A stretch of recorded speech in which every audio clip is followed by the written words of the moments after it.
আসসালামু আলাইকুম। আমি হাফিজুর রহমান আবারও আসলাম আপনাদের মাঝে। সেটা হচ্ছে এর আগে আমি বেশ করা ভিডিওতে বলছিলাম যে আসলে যার যার দায়িত্ব শেষে প্রপারলি পালন করা উচিত।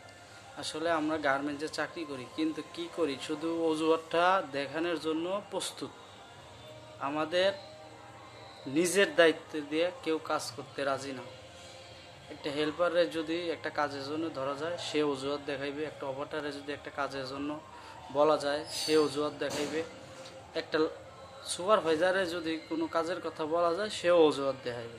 একটা লাইন চিফে বললে সে অজুহাত, মানে তারা এই অজুহাত দেখায় দেখায় স্যালারি নিয়ে যাচ্ছে, অথচ কোম্পানি প্রতিনিয়ত ক্ষতির মুখে পড়ছে।